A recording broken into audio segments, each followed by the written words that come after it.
My toxic sister asked when it was my turn at her wedding, so I revealed how she threw my wedding invitation in the trash in front of 300 guests. At my sister's 300-guest wedding, Mom raised her glass and asked, "So, when's your turn?" I said, 8 months ago, you were invited." Your favorite daughter threw the invitation in the trash. At my sister's wedding reception, in front of 300 guests under crystal chandeliers that probably cost more than my actual wedding, my mother raised her champagne glass. She smiled at me with that particular blend of pity and concern she'd perfected over the years and asked, "So, Caroline, when is it going to be your turn?" The entire reception hall went quiet, not completely silent. The string quartet was still playing softly in the corner. Forks were still clinking against plates. But that specific kind of quiet where everyone nearby stops their conversations to listen because they sense drama coming. I looked at my mother, at my father sitting beside her, uncomfortable as always when attention turned to me. At my sister Bella in her $18,000 Vera Wang gown, her perfectly highlighted hair cascading over her shoulders. Her 2 million Instagram followers were probably already posting photos of her perfect day. 8 months ago, I said clearly, I got married 8 months ago. You were invited. All of you were invited. But my favorite daughter over there threw the invitation in the trash. The quiet became silence. Absolute suffocating silence. 300 guests stopped mid-conversation. The string quartet's music faded to nothing. Bella's champagne glass froze halfway to her lips. "You're lying," Bella's voice cut through the silence like a knife, sharp and desperate. "You're just trying to ruin my day because you're jealous." My mother's confused smile wavered. She looked between Bella and me like she was trying to solve a puzzle with missing pieces. "Caroline, sweetheart, what are you talking about? We never received any wedding invitation. You never told us you were getting married." "February 12th, I said calmly. My heart was pounding, but my voice stayed steady. "I'd practice this. FedEx overnight delivery. Signature required. 4 velvet invitation boxes with hand-tied ivory ribbons." Bella signed for the package at 10:15 a.m. My father stood up, his face already turning that particular shade of red that meant he was about to start yelling. "If you sent invitations and we didn't respond, why didn't you call us? Why didn't you follow up? You expect us to believe you just got married without your family and never said anything?" "Because I trusted my family," I replied, my voice catching slightly on the word trusted. "I waited 30 minutes at my ceremony, staring at your empty reserved seats in the front row. I had painted little wooden signs with your names on them. Mom, I decorated yours with daisies because you mentioned liking them at Thanksgiving 7 years ago. Dad, yours had a golf club because you always talked about teaching me to play, even though you never did. Bella, yours had a little camera because I thought you'd want to film content for your followers." I could feel my throat tightening, but I pushed through. I stood there in my dress, not Vera Wang, just David's bridal because I'm an architect, not an influencer, and I waited. My husband Nate's family was so embarrassed for me. His mother kept asking if she should call you. I kept saying, "You're probably just running late." I'd been estranged from my family in all but name for 6 years. Ever since I'd graduated from the University of Texas with my architecture degree and moved to Austin instead of staying in Dallas near them. Near them really meant in Bella's shadow. But nobody ever said that out loud. Bella was 3 years younger than me. I was 31. She was 28. But she'd always been the golden child. The beautiful one, the successful one, the one with 2.3 million Instagram followers and brand partnerships with companies like Glossier and Revolve. She made $400,000 a year posting photos of herself in expensive clothes and talking about her authentic journey. I made $89,000 a year designing residential buildings and commercial spaces. Good money, respectable money, but not influencer money. Not money that came with free vacations and designer handbags and magazine features. Our parents, Richard and Susan Montgomery, had always favored Bella. I'd known it since I was 7 years old when Bella got the lead in the school play while I got to paint sets. Since I was 12 and Bella got a sweet 16 party with 200 guests while I got dinner at Olive Garden for my 16th birthday. Since I was 23 and graduated summa laude and got a card in the mail while Bella posted her first viral video and got a surprise party with a live DJ. But I told myself it didn't matter that I was the mature one, the independent one, the one who didn't need validation. I'd built a good life in Austin. I had friends. I had a career, and then I'd met Nathan Vance, cybersecurity analyst. Kind, funny, the kind of man who remembered how you took your coffee and never made you feel small for not being exceptional. We dated for 2 years before he proposed. Nothing dramatic, just us on a camping trip in Big Bend under the stars. Him asking if I wanted to spend our lives together. I'd said yes. And then I'd made the mistake of thinking my family might care. The invitation boxes had cost me $400 total, handmade by a small business in Austin, velvet lined with custom calligraphy. Each one contained a formal invitation printed on heavy card stock, a details card with the venue address and time, and a handwritten note from me. My mother's note said, "Mom, I'd love for you to be there when I marry the love of my life. I know we haven't been close lately, but this day would mean everything to me if you came. Love, Caroline." My father's note said, "Dad, I hope you'll walk me down the aisle. I've been dreaming about that moment since I was a little girl. Please come. Love, Caroline." Bella's note said, "Bella, I know you're busy with your career, but you're my only sister. I'd love for you to be my maid of honor if you're willing. I miss you. Love, Caroline." I'd spent 3 hours writing those notes, trying to find the right words that were honest but not desperate, loving but not pathetic. I'd FedEx them overnight because I wanted to make sure they arrived safely, because I was giving them 6 weeks' notice. Plenty of time to plan, to book flights, to clear their calendars. The wedding was March 29th. Small ceremony at a botanical garden in Austin. 50 guests, Nate's family, our friends from work, our college roommates. Simple but beautiful. I designed the ceremony arch myself, a wooden structure covered in climbing jasmine. I'd reserved 4 seats in the front row, decorated them with the painted wooden signs, set out programs with "reserved for Montgomery family" printed on them, and I'd waited. 10 a.m. ceremony start time, no Montgomerys. 10:15 a.m., Nate's mother, Patricia, squeezed my hand and whispered, "Should we wait a bit longer?" I nodded. 10:23 a.m., the minister asked if we wanted to start. I shook my head. 10:30 a.m., I texted my mother, "Running late? Ceremony starting soon." No response. 10:31 a.m., I called. Straight to voicemail. 10:33 a.m., I called my father. Voicemail. 10:34 a.m., I called Bella. She answered. "What? Are you coming? The ceremony's about to start." "Coming to what?" "My wedding. I sent you an invitation. You signed for it 3 weeks ago." Pause. Long pause. Then, "Oh, that. Yeah, I'm busy today. Photo shoot for a new skincare line. Sorry, can't make it." She hung up. At 10:38 a.m., I started walking down the aisle alone. Nate's father, seeing what was happening, stepped forward and offered me his arm. I took it. I cried through the entire ceremony. Not happy tears, devastated tears. But I married Nate anyway because he was worth it. Even if my family wasn't there to see it. Back at Bella's reception, my mother was shaking her head frantically. "Caroline, I swear to you, we never got any invitation. There must have been some mistake. The mail gets lost sometimes. Packages get stolen. You can't possibly think we would intentionally miss your wedding." "That's exactly what I think," I said. "Because I have proof." Preston Sterling, Bella's new husband of approximately 6 hours, corporate attorney at Sterling & Associates, son of one of Dallas's wealthiest real estate developers, leaned forward. His lawyer instincts were clearly firing. "Proof? What kind of proof?" I pulled out my phone. "I'm an architect. 6 years ago, I designed the electrical and security systems for my parents' house when they did their renovation. Full smart home integration, professional-grade security cameras, network video recorder with 2-year data retention."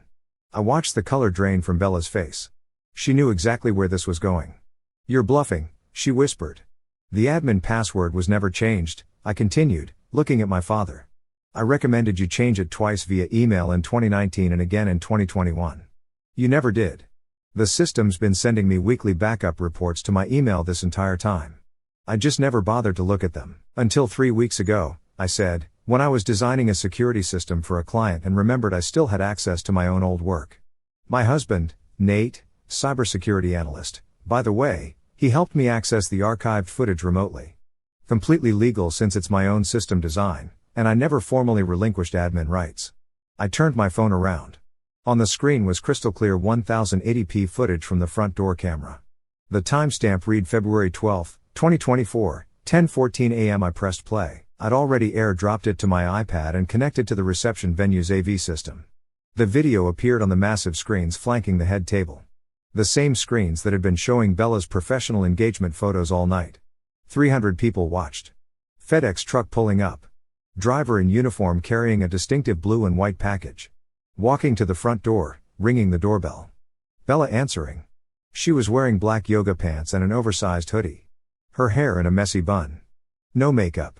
The real Bella, not the Instagram version. She signed the driver's tablet. Accepted the package. Then the critical moment. Bella looking down at the return address label. Reading it. Her expression changing from neutral to something cold and calculating and cruel. I watched her mouth move, reading aloud, Caroline and Nate Vance. She glanced around, checking to see if anyone was watching from inside the house. Then she walked to the side of the house where the recycling bins sat behind decorative lattice screening. No hesitation, no pause, no moment of guilt or consideration. She opened the blue recycling bin and hurled the package inside like it was garbage, like my wedding invitation was trash. Then she turned and walked back into the house, pulling out her phone, laughing at something on the screen. The video ended. The reception hall stayed frozen. 300 people staring at the screens. At Bella, at me. Preston's face had gone carefully, deliberately blank. The kind of blank that lawyers get when they're processing information that changes everything. He turned to Bella slowly. You threw your sister's wedding invitation in the trash. I can explain, Bella started, her voice high and panicky. Because you were jealous? Preston's voice was quiet, controlled, which somehow made it worse than if he'd been yelling. Because you couldn't handle anyone else having a moment that wasn't about you. Preston, please, you don't understand. I understand perfectly. He stood up abruptly, his chair scraping against the floor. You gave her that book as a wedding gift tonight. That How to Die Alone book.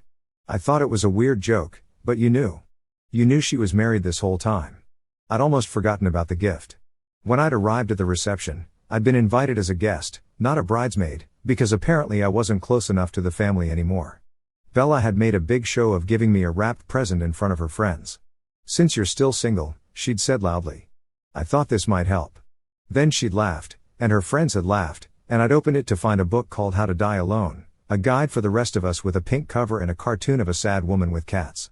I'd smiled, said, thank you, and put it in my purse because I'd been saving my moment. You humiliated her at Christmas, Preston continued, his voice getting harder. I was there. I watched you tell everyone at the family dinner that Caroline was going to end up alone with cats.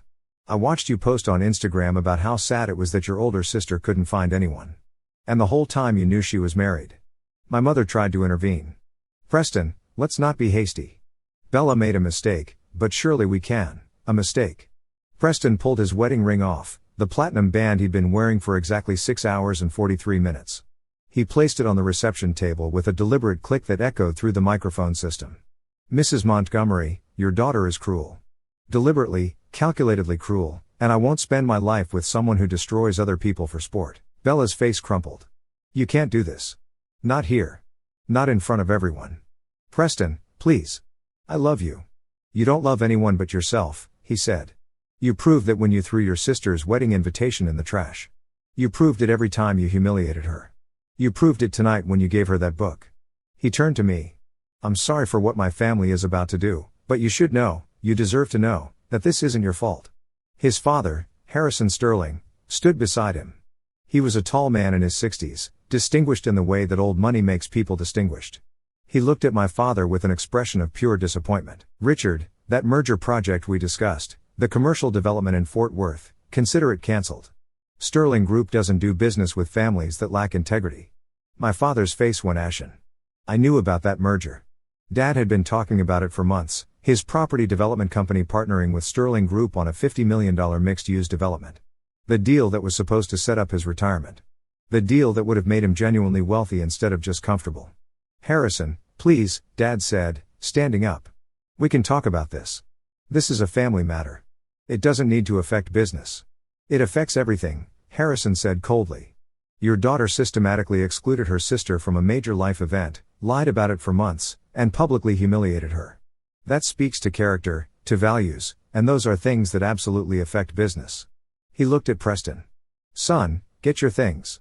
We're leaving. Bella whirled on me. Mascara running, voice climbing toward hysteria. This is your fault. You ruined my wedding. I'll destroy you on social media. I have 2.3 million followers. I'll tell everyone what you did. Federal mail tampering, I interrupted calmly. Title 18, United States Code, Section 1708. Interfering with the delivery of mail is a federal crime. Up to 5 years in federal prison. That package was sent via FedEx, which operates under federal regulations. You signed for it, acknowledged receipt, and then destroyed it. I looked at her directly. One post about me, one single post trying to spin this story, and that video goes to the police, to FedEx's investigation department, and to every single one of your brand sponsors, Glossier, Revolve, Sephora, all of them. Let's see how many want to be associated with someone facing federal charges. My mother gasped. You wouldn't? I absolutely would, I said. I waited at my wedding for 30 minutes. I cried through my entire ceremony because my family didn't come. I spent 8 months thinking I wasn't worth your time, wasn't worth your love, wasn't worth a single day away from Dallas. And the whole time, Bella knew exactly why you didn't come. I picked up my purse. Enjoy your wedding night. What's left of it? The last thing I saw as I walked out was Bella collapsed in her chair, sobbing. Preston walking away with his father and 300 guests staring in absolute silence. The aftermath was brutal and swift. By the next morning, the video had leaked. I never posted it, never shared it anywhere, but someone at that reception had recorded my phone screen and uploaded it to TikTok. By Monday morning, it had 4.7 million views. The comments were savage. The sister is evil. Who does this? The way she just threw it in the trash without even thinking about it. Pure sociopath behavior. And then gave her the How to Die Alone book at her own wedding. I cannot. Preston Sterling is a king for walking out. Respect. Bella's Instagram comments became a nightmare. Every post, every single one going back months, was flooded with comments about the video. How could you do that to your sister? Trash person. Literally. Your followers deserve better than someone this cruel. Within 48 hours, Bella lost 340,000 followers. Within a week, 3 of her major brand partnerships issued statements pausing their relationships pending further review. Glossier dropped her entirely. Revolve quietly removed her from their affiliate program. My mother called 63 times in the first 3 days. I didn't answer. She left voicemails crying, begging, explaining that she didn't know, that Bella had told them I'd eloped and didn't want them there, that it was all a misunderstanding.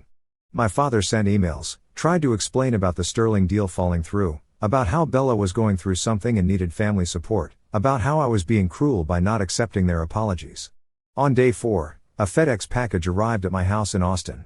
Inside was a check for $50,000 and a typed note on my father's business letterhead. Caroline, I'm sorry for everything that happened. This should help make up for what we missed. Please don't share any more videos or information about the family. The Sterling situation has damaged my business significantly, and we need this to go away quietly. I stood in my kitchen holding that check, feeling something break inside me that hadn't quite broken before. He was trying to buy my silence. Not apologizing for missing my wedding. Not apologizing for believing Bella over me. Not apologizing for 6 years of making me feel invisible. Just trying to pay me to shut up. I tore the check into pieces, small pieces, confetti-sized pieces. I arranged them artfully on my kitchen counter, photographed them with my phone, and sent the photo to the Montgomery family group chat. I don't sell my silence, I typed. I'm gifting it to you for free. Don't contact me again. Then I left the group chat. Bella created a burner Instagram account 2 weeks later to send me a message. Please, Caroline, I'm so sorry. Everything's falling apart. I lost half my followers. I lost my brand deals. Preston won't even talk to me. Mom's on antidepressants. Dad's business is suffering. Please just tell people it was a misunderstanding. Tell them we made up. I'll do anything. I read it twice. Then I blocked the account. My therapist, Dr. Rebecca Hang, 15 years in practice specializing in family trauma, had warned me this would happen.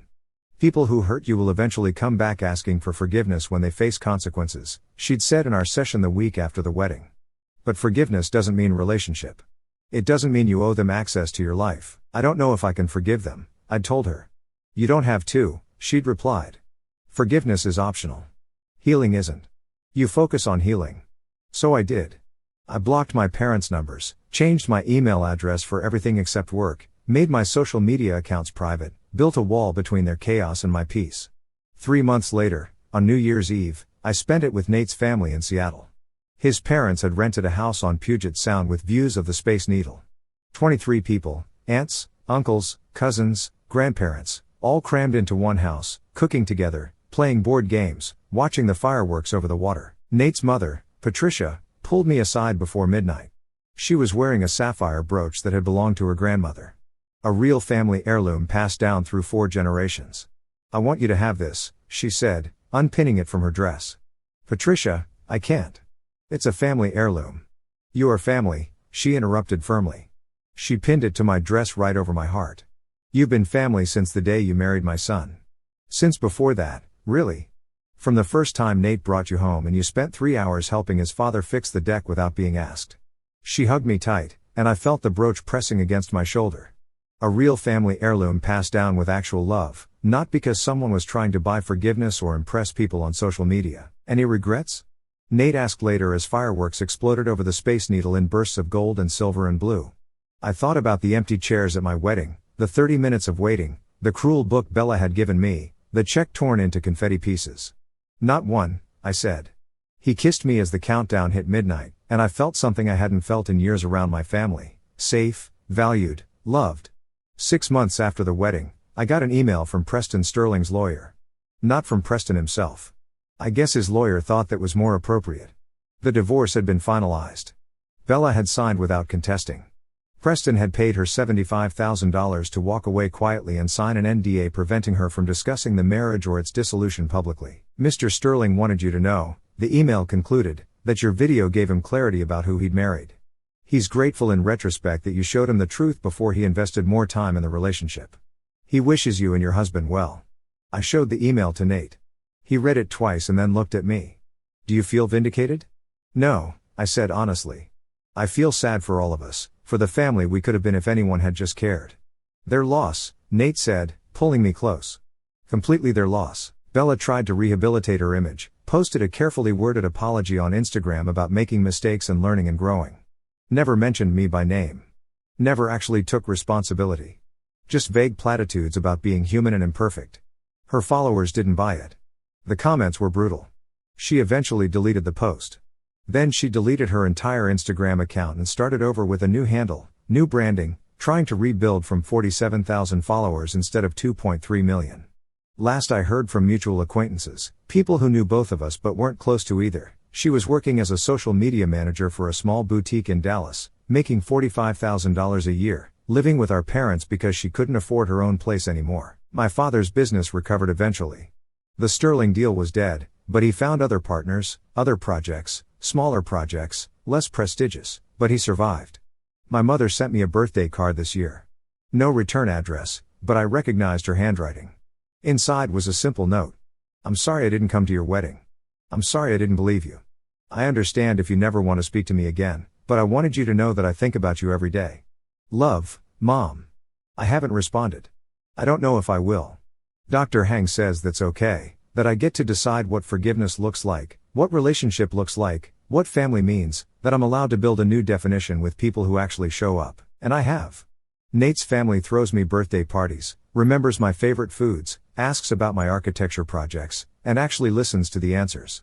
His mother texts me photos of her garden and asks for design advice on the gazebo she's planning. It's not the family I was born into, but it's the family I chose, and sometimes that's better. Last week, Nate and I were having dinner with his parents when Patricia asked about our plans for the future. We're thinking about kids, Nate said, squeezing my hand. Maybe in a year or two. Patricia's face lit up. Oh, how wonderful. Have you thought about names? We had. We'd been talking about it for months. If it was a girl, we wanted to name her Patricia after Nate's mother. If it was a boy, we wanted to name him James after Nate's grandfather who'd passed away 2 years ago. We want our kids to be named after people who showed up, I said. People who were actually there when it mattered. Patricia's eyes filled with tears. She reached across the table and took my hand. Your children are going to be so loved, so surrounded by family who will show up for every moment. And I believed her because she'd proven it. She'd shown up to my wedding when my own mother hadn't. She'd included me in family traditions. She'd made space for me at the table. That night, driving home, Nate asked, "Do you think you'll ever talk to your parents again?" "Maybe," I said. "Someday. When I'm ready. If I'm ever ready. And if you're not ready, then I'm not. And that's okay too." He nodded. Didn't push. Didn't try to convince me that family was worth forgiving just because they were family. Just accepted my answer and moved on. That's what real family does. They accept you. They show up. They don't throw your wedding invitations in the trash and then act surprised when you're hurt. I'm not the Montgomery daughter anymore. I'm Caroline Vance, architect, wife, future mother, daughter-in-law to people who actually act like family. I design buildings. I design spaces where people feel safe, where they feel at home, where they feel valued. And I've learned to design my life the same way, with careful planning, with strong foundations, with walls that keep out the people who would do harm. Bella made her choice when she threw that invitation in the recycling bin. My parents made their choice when they believed her lies instead of calling me. They chose their comfort over my truth. And I chose myself, chose my husband, chose the family that actually showed up. I have zero regrets about playing that video at Bella's wedding. Zero regrets about exposing the truth. Zero regrets about walking away from people who never valued me. Because here's what I learned. You can't make people love you. You can't make them show up. You can't make them choose you. But you can choose yourself. You can build a life with people who do show up. You can create your own definition of family, and sometimes the best revenge isn't revenge at all. It's just living well, being happy, being surrounded by people who would never ever throw your wedding invitation in the trash. Bella wanted to be the golden child, the favorite, the one everyone paid attention to, and she got her wish. She just didn't realize the attention wouldn't always be positive. I wanted a family that showed up, that cared, that loved me for who I was, not who they wanted me to be. I didn't get that from the Montgomerys, but I got it from the Vances.